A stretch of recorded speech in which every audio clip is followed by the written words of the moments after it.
Hello everyone, আশা কৰো আপোনালোক সকলো ভালে আছে। বহুত দিন একোটা বনোৱা নাই, মানে ৰেচিপি ভিডিও দিয়া নাই, তেনেকৈ আসলতে বনাবলৈ সময়ো হোৱা নাই। আজি ভাবিছো গধূলি চাহৰ লগত খাবৰ কাৰণে কিবা এটা বনাও। তেনেহলে বলক ষ্টাৰ্ট কৰি দিম। প্ৰথমতে আলু কেইটা বইল কৰি লৈছো। কেইটা মানে দুটাহে দিছো দেই, বৰ বেছি আলুও লোৱা নাই। তাৰ পাছত ধুনীয়াকৈ পিটিকা কৰি লৈছো, সেইখিনিতো আপোনালোকে জানেই। তাৰ পাছত দি লৈছো পিঁয়াজ, জলকীয়া আৰু নিমখ হালধি যি মছলা ইচ্ছা কৰে তাকে দিব পাৰে। মই অৱশ্যে বৰ বেছি মছলা দিয়া নাই, গৰম মছলা অকণমান দি দিছো। মছলা খোৱাটো বৰ ভাল নহয় বাৰু, আপোনালোকেও পাৰিলে স্কিপ কৰিব আৰু কমকৈ মছলা দিবলৈ চাব। আৰু ইয়াত যদি আপোনালোকে ইচ্ছা কৰে, যদি আলুখিনি ভাজি লওঁ বুলি ভাবে মানে এনেকৈ বইল কৰি, তেতিয়াও বইল কৰি ধুনীয়াকৈ ভাজি ল'ব পাৰে। আৰু এয়া লৈছোঁ মেগী। এতিয়া ভাবিছে চাগে এয়া আলুত আকৌ মেগী কিহৰ কাম। এয়া দেখিছে নহয়, মেগী পেকেটটো খুব পিটি পিটি একদম মানে মেগী গুৰি বনাই দিছোঁ। তাৰপাছত মেগীখিনি উলিয়াই লৈছোঁ। আৰু তাত থকা যে মছলাটো মেইন, মেগী মছলা খাই বাৰু কোনে কোনে ভাল পায় মোক ক'বচোন। মই বহুত বেছি ভাল পাওঁ, মানে খালেকেই খাই দিব পাৰোঁ, বহুত ভাল লাগে মছলাটো খাই পেলাই। অলপমান মেগীখিনিত মিক্স কৰিলোঁ আৰু অলপমান এই পিটিকাখিনিত মিক্স কৰি লৈছোঁ, যাতে মানে টেষ্টটো আহে। তাৰপাছত নিজৰ পচন্দৰ অনুসৰি আপোনালোকে শ্বেপ দি ল'ব। আলু চপৰো শ্বেপ দিব পাৰে, নাইবা টিক্কা টাইপৰো শ্বেপ দিব পাৰে।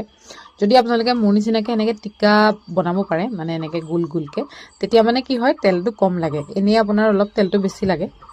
তো এনেকৈ কৰিলে মানে তেলটো অলপ কম হ'লেও হৈ যায়, আৰু মানে ডিপ ফ্ৰাই নকৰিলেও হৈ যায়, খাবলৈ এনেকেই ভাল হয়। যিহেতু আলুখিনি সিজিয়ে থাকে, মেগীখিনি জাষ্ট ওপৰতো অলপমান ফ্ৰাই হ'ব লাগে, তেতিয়া ক্ৰিস্পি হয়। আৰু ইয়াত আপোনালোকে বাইণ্ডিঙৰ কাৰণে বেচনো দিব পাৰে, কৰ্ণফ্লৰো দিব পাৰে। শ্বেপটো কেনেকুৱা দিয়ে আচলতে সেইটো আপোনালোকৰ নিজৰ ওপৰত কথা। এয়া মই ধুনীয়াকৈ শ্বেপ দি ল'লোঁ। তাৰপাছত পাতি লৈছোঁ এখন টাৱা, তাতে অকণমান তেল দিছোঁ। আপোনালোকে আৰু কৈছোঁৱেই, ইচ্ছা অনুসৰি তেল দিব পাৰে। তেল মছলা এইখিনি আচলতে নিজৰ ওপৰতহে কথা, কিমান দিয়ে কিমান খায় সেইখিনি সকলোৰে নিজৰ নিজৰ ওপৰত কথা। কিছুমানে বেছি দি খাই ভাল পায়, কিছুমানে কম দি খাই ভাল পায়। সকলোৰে আচলতে মুখৰ টেষ্টবোৰ বেলেগ বেলেগ হয় যে, সেইটো অনুযায়ী আচলতে খানাবোৰ বনোৱা হয়। বা মই এতিয়া যিটো ভাল পাওঁ তেনেকেই বনাইছোঁ, কম মছলা দি বা কম তেল দি। এয়া দেখিছে নহয়, মানে টাৱাখনত তেল নাইকিয়াই হৈ গ'ল। শেষত মানে এনেকৈ লাষ্ট সেকি দিছোঁ। আৰু খাবলৈ এনেকৈও বহুত ধুনীয়া হয়, মানে ক্ৰিস্পি হয়।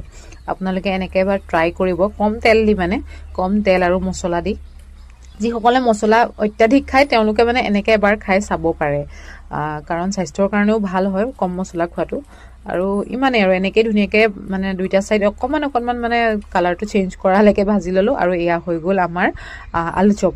নতুন এটা ষ্টাইলত বনালোঁ। আশা কৰোঁ আপোনালোকে ভিডিঅ'টো চাই ভাল পালে।